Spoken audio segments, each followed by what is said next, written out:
ونسلم علی رسولہ الکریم اما بعد۔ حاضرین محترم، اللہ سبحانہ و تعالیٰ کے فضل و کرم سے آج 9واں پارہ مکمل ہوا، اور صورتوں کے اعتبار سے ہم دیکھیں تو ہماری تلاوت کا آغاز سورہ اعراف سے ہوا، اعراف، اور یہ سورہ 9ویں پارے پر اس کے پون حصے پر ختم ہونے کے بعد پھر سورہ انفال بھی ہم نے شروع کیا ہے۔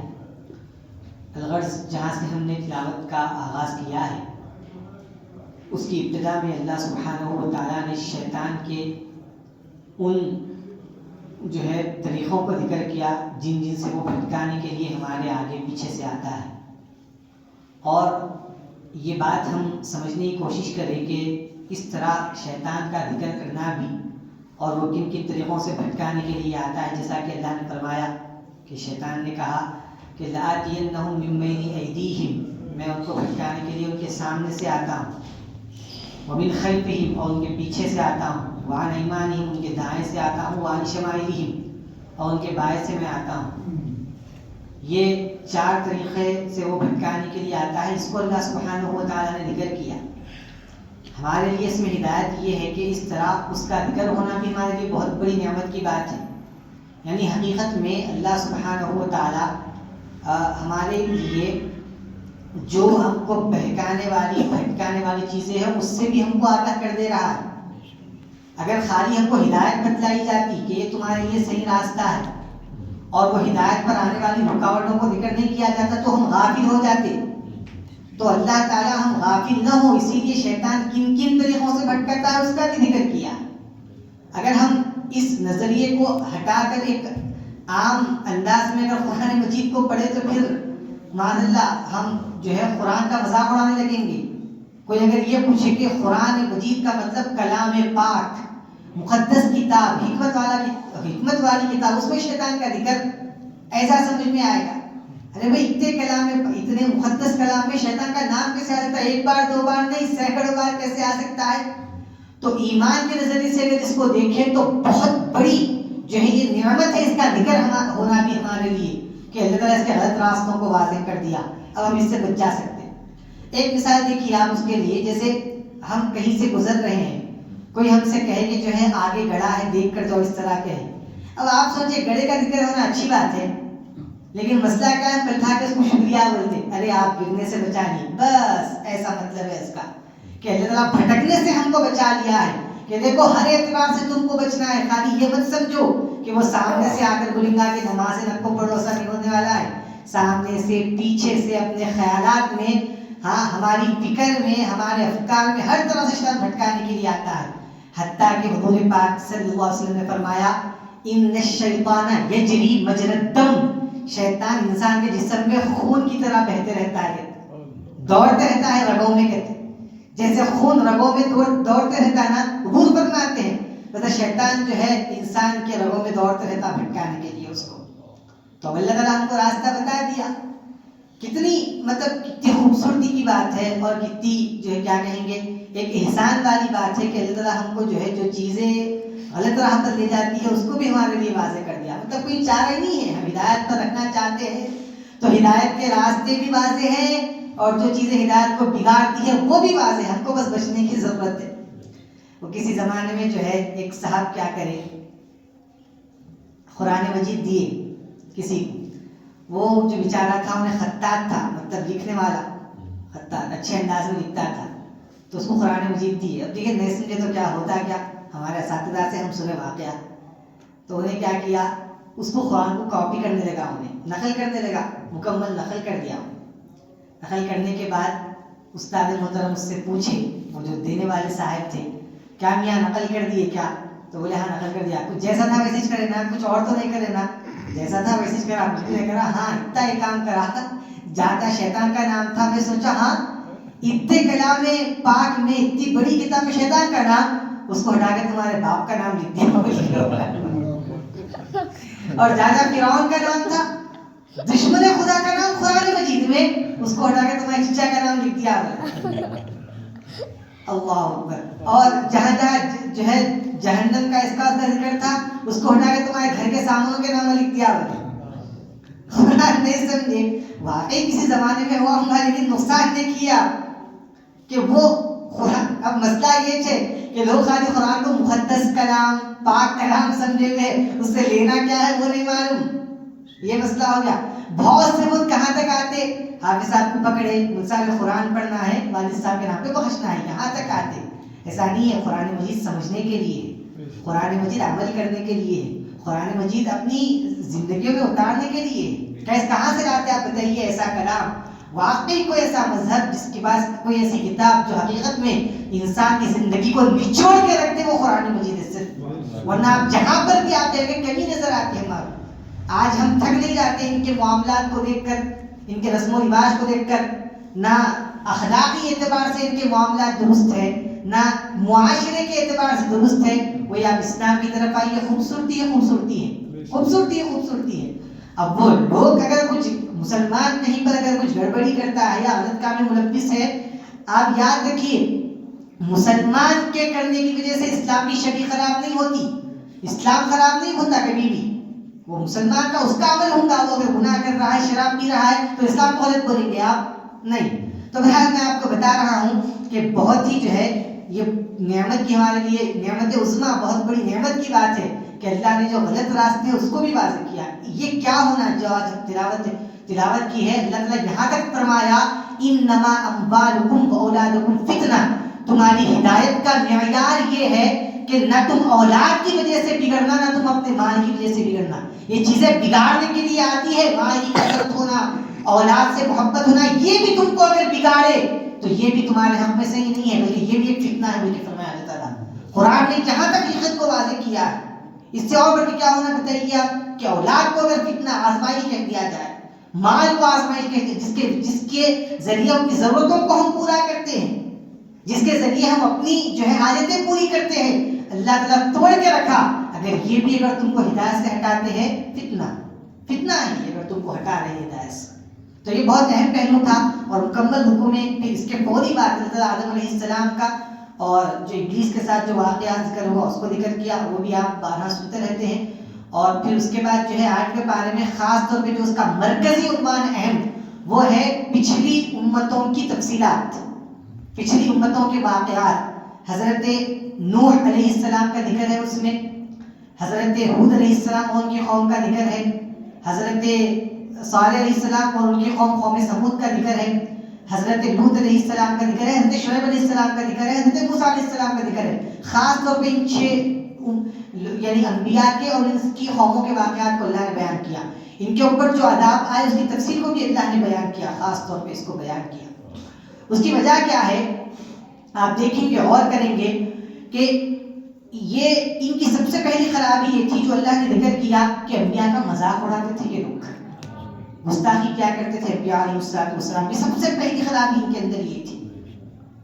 وہ چیز اگر ہمارے اندر آئی تو اس کے بعد ہمارے نہ اعمال کا اعتبار ہے، نہ ہمارے کسی بھی چیز کا اعتبار نہیں. تو آج ہم جو تلاوت کی ہیں اس میں پہلا جو عنصر اللہ نے ذکر کیا کہ نوح علیہ السلام کی قوم آ کر ان کو کہنے لگی اِنَّا لَنَرَاكَ فِي ضَلَالٍ مُبِينٍ. کتنی مطلب ان کی بدبختی دیکھیے آپ نوح علیہ السلام کی قوم کی، ان کی ہٹ دھرمی آپ دیکھیے. خود جو ہے کیا کہیں گے کہ اتنی گمراہی پر، اتنی برائیوں میں اڑے ہوئے ہیں. اور نوح علیہ السلام کو پلٹا کے جواب کیا دیے معلوم؟ اے نوح تم کیا جو ہے امانت داری کی، کیا تم توحید کی بات کر رہے ہو؟ ہم تو یہ سمجھتے ہیں کہ آپ خود گمراہ ہیں. بول کے بول رہے ہیں نوح علیہ السلام گمراہ ہے، بول رہے اللہ. شرم ہونا نہیں، عقل ہونا نہیں. پلٹا کے بولے اِنَّا لَنَرَاكَ فِي ضَلَالٍ مُبِينٍ. اور تاکید کے ساتھ بول رہے ہیں یہ آپ کی دعوت، آپ کا پیغام ہم کو سمجھ میں نہیں آ رہا صاحب. ہم تو ایسا سمجھ رہے ہیں کہ آپ خود گمراہ ہیں. اللہ اکبر. اچھا ایک اور قوم آئی ہود علیہ السلام کی، اللہ 2 قدم اور آگے. اللہ کیا جواب دیا معلوم؟ حضرت جو ہے ہود علیہ السلام کو اِنَّا لَنَرَاكَ فِي سَفَاهَةٍ. وہ جو آپ آگے امانت داری کی، توحید کی آپ بات کر رہے ہیں وہ سب ہم کو سمجھ میں نہیں آ رہا. ہم تو یوں سمجھ رہے ہیں کہ آپ مسخرے بنے میں ملوث ہیں. ہود علیہ السلام کی قوم کو جواب دی. آپ سلوک دیکھیے کیسا ہو رہا ہے. اور اللہ تعالیٰ یہ تماشا نہیں دیکھ رہا تھا ان کے کیسے ادا تھا. پھر لوط علیہ السلام کی قوم وہ لوگ جو ہے وہ لوگ تو مطلب حدود پار کر کے رکھ دیے. اپنی معاشرے کی لڑکیوں کو چھوڑ کر، ان سے نکاح کرنا چھوڑ کر لڑکوں کے ساتھ غلط کام میں ملوث ہوئے. ابتدا پوری کائنات میں سب سے پہلے انہوں نے ابتدا کی. اس کو لواطت کہتے ہیں. بیماری یہ ان کی وجہ سے شروع ہوئی اور عذاب بھی ویسے آیا ان کے اوپر. نوح علیہ السلام کی قوم کو ڈبا دیا گیا طوفان میں. حضرت ہود علیہ السلام کی قوم ان کو جو ہے 7-8 دن تک تقریباً تیز اور تند ہوا آئی, بڑے بڑے جسم تھے, گر کے مر گئے, پڑ گئے.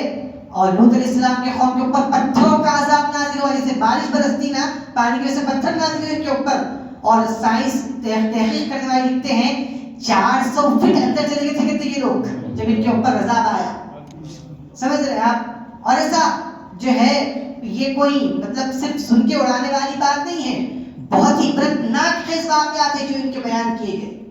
شعیب علیہ السلام کی قوم ان کے پاس انبیاء علیہ السلام کو ستانے کے علاوہ ان کو ٹھکرانے کے علاوہ ایک اور معاشرتی بڑی بیماری تھی. مطلب وہ چیز ایک تو خود ان کی ذات کو نقصان پہنچانے والی کہ انبیاء کو ستائے سزا پائے. آپ یہ غور کیجئے شعیب علیہ السلام کے قوم کا جو ہے جو خرابی تھی ان کے اندر کہ ان کے اندر ایسی خرابی تھی جو ان کی ذات کو نقصان پہنچانے کے علاوہ قوم کو بھی نقصان پہنچ رہا تھا. اس سے وہ تھا تول ناپ میں کمی کرنا, زیادہ لینا پلٹا کے کم دینا. تو وہ اب ان کے اوپر آگ کی بارش نازل ہوئی, ان کے اوپر اللہ اکبر آگ کے شعلے برسائے گئے, ان کے اوپر پتھروں کے ان کے اوپر آگ کے شعلے برسائے گئے. اللہ اکبر. تو یہ اس کا بنیاد آپ دیکھیں گے تو وہی کہ گستاخی رسول اللہ کیا انبیاء علیہ السلام کی گستاخی. اور یہ جو ہے یہ مطلب جب اس طرح قوم کا رویہ اس طرح ہوا, یہ لوگ پلٹا کے ایک ہی بات بولتے تھے اللہ انی لکم رسول امین, ہم تو امانتدار رسول کے تمہارے پاس آئے. یہاں پر ہم جو ہے یہ تو سلسلہ جاری رہا, تو بات طویل ہو رہی ہے لیکن ضروری بات ہے. آپ دیکھیے حضور پاک صلی اللہ علیہ وسلم کے زمانے میں غالباً جو ہے ابو جہل کا بیٹا غالباً جو ایمان لے رہا تھا, یا ابو لہب کا بیٹا میرے خیال سے, وہ ایک مرتبہ جو ہے ملک شام جا رہا تھا تجارت کے لیے اپنے والد کے ساتھ. ملک شام کو جا رہا تھا تو جاتے جاتے اس نے اپنے والد سے کہا کہ جو ہے تم لوگ ذرا رکو, میں رسول اللہ کے پاس جا کر ان کے خدا کے بارے میں ان کو تھوڑی تکلیف دہ باتیں کہہ کے آتا ہوں. مجھے گیا ابو لہب کا بیٹا, میرے کو تھوڑا یاد نہیں ہے لیکن جو ہے پکی بات ہے, میں کوئی بھی بات آپ اردو کتاب سے نہیں سنا رہا ہوں, پکی بات ہے, پورا معتبر کتاب سے دلائل موجود ہیں. تو جہاں تک میرے کو یاد ہے ابو لہب کا بیٹا تھا. تو گیا, جا کے واقعی ان کو اپنے پورے گروپ کو کھڑا کر کے جو ہے رسول اللہ کے سامنے کھڑا ہو کر خدا تعالیٰ کے بارے میں مطلب بالکل جو ہے ناپاک کلمات کہنے لگا, اللہ تعالیٰ کے بارے میں کہنے لگا. اب وہ کلمات جب حضور پاک صلی اللہ علیہ وسلم سنے, آپ کے دل کو تکلیف ہوئی, گویا کہ رسول اللہ کی گستاخی ہوئی. خدا کی گستاخی کر رہا ہے رسول اللہ کے سامنے, اور خدا کا پیغام دینے والے خود رسول اللہ صلی اللہ علیہ وسلم. تو اب حضور کی بھی گستاخی کر دیا. اب کر دینے کے بعد واپس آیا تو اس کا والد اس کو پوچھنے لگا کیا کر کے آیا؟ تو میں نے محمد سے ایسا ایسا کہا. تو محمد نے پلٹا کر کیا کہا؟ والد کتنا ہوشیار تھا دیکھو آپ. تو محمد نے پلٹا کر کیا کہا؟ اب وہ بولتا کہ محمد نے کہا کہ محمد صلی اللہ علیہ وسلم نے اپنے رب سے دعا کی اللہم سلط علیہ کلبا من کلابک, کہ محمد نے مجھے بددعا یہ دی کہ مالک اس کے اوپر تیرے کتوں میں سے, تیرے درندوں سے درندہ مسلط کر دے. یہ بددعا دے دی محمد بن عبداللہ نے. اب والد ڈرنے لگا اس کا, بولے وہ جو بولتے ہیں وہ صحیح ہو جاتا ہے. بیٹا تو جو ہے تیش میں ہے, سمجھ رہے ہیں آپ, یہ بات ضمن آ گئی. میں اصل میں ہمارا عنوان دوسرا ہے, ضمنی طور پر یہ بات آ گئی, پھر ہم کنٹینیو کریں گے انشاءاللہ وقت رہا تو ضمنی طور پر یہ بات آ گئی, میں آپ کو ختم کر دے رہا ہوں اس بات کو. تو کیا کہا محمد نے, کیا کہا, تو اتنی گستاخی کر کے آیا. تو کہا کہ جو ہے مالک اس کے اوپر جہنم کے درندوں میں سے ایک درندہ مسلط کر دے. اب یہ لوگ تجارت کے لیے نکلے, رات ہوگی تو ایک جگہ پڑاؤ ڈالے تو اب اس کو ہیبت ہے, والد کو ہیبت ہے فل کہ جو کچھ تو ہونے والا ہے, گڑبڑی ہے, کچھ تو ہونے والا ہے. تو اس نے کیا کیا, جب پورے لوگ آرام کرنے لگے تو ایک وہاں سے ایک راہب جو نصرانی لوگ عبادت کرنے والے ہوتے, انہیں آ کے بولا کہ یہاں پر کہیں کو پڑاؤ ڈال دیں صاحب, یہاں پر مت رکو, یہاں پر درندے عام طور پر پھرتے رہتے, کہیں بھی کچھ بھی آ جا سکتا. تو اب پورے لوگ اپنی اپنی جگہ پر چلے گئے تھے. تو اس نے سوچا کہ چلو ہم حفاظت کر لیں گے. اب پورے لوگوں کو جمع کر کے بولتا دیکھو کہ مجھے اندیشہ ہے کہ میرا بیٹا محمد صلی اللہ علیہ وسلم گستاخی کر کے آیا ہے, کہیں کچھ ہو نہ جائے. ایک کام کرو, تم لوگ اپنا سامان جمع کرو, سامان جمع کرو, ایسا کریں گے ہم میرے بیٹے کو سب سے اوپر سلائیں گے. تو انہیں کیا کیا, وہ لوگ تو امیر ہے, ہم تیری بات مانتے بول کے پورے لوگ سامان جمع کریں. سامان جمع کرنے کے بعد سب سے اوپر اس کو سلا دیے, اب پورے سو رہے ہیں. واقعی ایک شیر آیا, آ کر سب کو سونگنے لگا سب کو, ایک ایک کو سونگ رہا ہے چھوڑ رہا ہے, سونگ رہا ہے چھوڑ رہا ہے, سونگ رہا ہے چھوڑ رہا ہے. سونگتے سب سے جب کوئی بھی نہیں ملے تو فوری جو ہے جھپٹتا ہے, سیدھا اوپر چڑھتا ہے, وہ سامان کے اوپر چڑھ کے اس کے بیٹے کو چیر پھاڑ کر کے رکھ دیتا. آپ اندازہ کریے کہ دشمن جو ہے رسول اللہ کا جو گستاخ ہے, اس کے اندر بو بھی الگ ہوتی ہے, سب کے اندر بو الگ ایک جیسی نہیں ہوتی. اگر سب کے اندر ایک جیسی بو ہوتی تو کس کو بھی پھاڑ سکتا تھا, سب کو چھوڑ کے سیدھا اسی کے اوپر چپٹتا ہے. اللہ اس کو چیر پھاڑ کر کے رکھ دیتا. اور اس کے والد کو جو ہے سمجھ میں آتا کہ کیوں کرا, جو یہ بولتے ہیں وہ ہوتا ہی.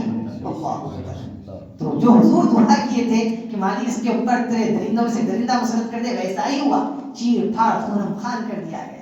خیر یہ ذکری طور پر آگے یہ بات میں آپ کو بتا رہا تھا کہ یہ قوموں کے اندر آپ دیکھیں گے بنیادی بات نوح علیہ السلام کی ہو یا کسی بھی قوم کی, یہ اپنے نبی کی سننے سے زیادہ پہلے گستاخی کرتے تھے. بولتے تھے ما ھذا الا بشر, ارے تم ایک ہمارے انسان کی طرح ہے بھائی, ہم تمہاری بات کیوں مانے, تم ہماری طرح کھانے پینے والے ہیں, ہم تمہاری بات کیوں مانے. اللہ ان کے پوروں کے عبرتناک انجام کو ہمارے لیے بیان کیا, وہی جو ہے ہدایت کے لیے کہ ہم جو ہے ایسے نہ بن جائے. اس کے بعد ایک اور اہم پہلو ہے, نوواں پارہ جہاں ہم شروع کیے اس کو سن کر اپنی بات کو ختم کریں گے. یہ ایک تیسرا اہم پہلو ہے آج کی ہم نے جو تلاوت کی ہے اس میں سے. 90 پارے کے ابتدائی آیات میں اللہ سبحانہ و تعالیٰ اس حقیقت کو واضح کیا ہے کہ جو ایمان ہوتا ہے اللہ پر اور اس کے رسول پر, اس کے فوائد اور اس کے ثمرات صرف ہم کو آخرت میں نہیں ملتے کہ یہاں ایمان لائیں گے جنت آخرت میں ملے گی, یہاں ایمان لائیں گے اس کا بدلہ, اس کا اجر, اس کا ثواب آخرت میں ملے گا, ایسا نہیں ہے. اللہ نے اس حقیقت کو واضح کیا کہ جو ہے ایمان کے فوائد اور اس کے ثمرات دنیا میں ظاہر ہوتے ہیں. اور اللہ نے یہ بیان فرمایا وَلَوْ أَنَّ أَهْلَ الْقُرَىٰ آمَنُوا وَاتَّقُوا لَفَتَحْنَا عَلَيْهِمْ بَرَكَاتٍ مِّنَ السَّمَاءِ وَالْأَرْضِ, کہ اگر یہ دیہات والے لوگ اگر ایمان لاتے اور تقویٰ اختیار کرتے, اسی وقت اللہ فرما رہا ہے اگر ایمان لاتے اور تقویٰ اختیار کرتے, ہم ان کے اوپر آسمانوں سے اور زمین سے برکتوں کے دروازے کھول دیتے. فرمایا ایمان کی بنیاد پر, ایمان شرط ہے. تو دیکھیں دنیا میں دی جا رہی ہے یہ نعمتیں, مطلب جو ہے ایمان کی وجہ سے بندہ صرف آخرت میں نہیں یہاں پر بھی جو ہے ان فوائد کو, ان ثمرات کو محسوس کرتا ہے. آگے 2 رکوع بعد اللہ نے اس کی مثالیں بیان فرمائی.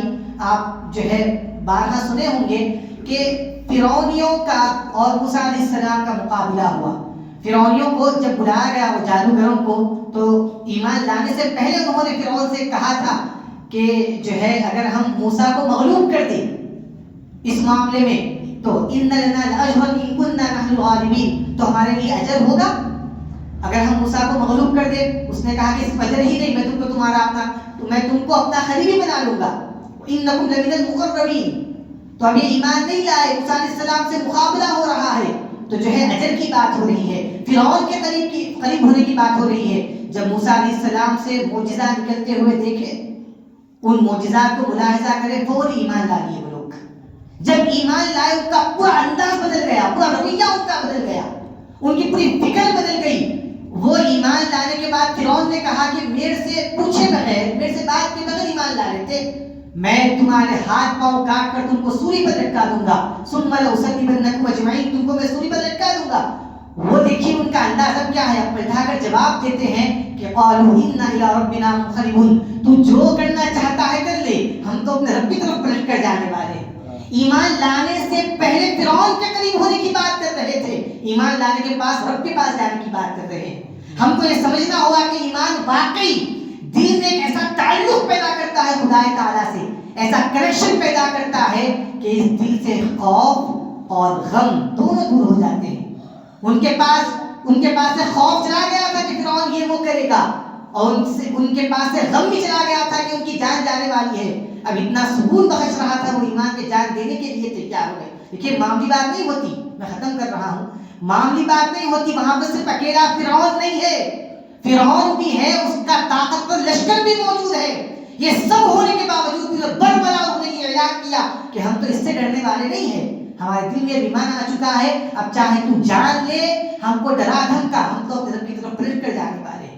تو یہ حقیقت ہم کو سمجھنے کی ضرورت ہے کہ ہم ایمان باللہ، اللہ پر ایمان لا کر یہ سمجھ کر نہ بیٹھے کہ ابھی خبر کا معاملہ آئے گا تو ایمان کا مطلب معنی معلوم ہوگا، ابھی حشر کا مسئلہ ہوگا تو وہاں ایمان کے بارے میں پوچھا جائے گا. نہیں، دنیا میں اس کے فوائد کو، اس کے ثمرات کو ہم حاصل کر سکتے ہیں. اور اگر وہی ایمان نکل جائے، اب آپ کتنی خرابیاں اس کو گنا نہیں سکتے.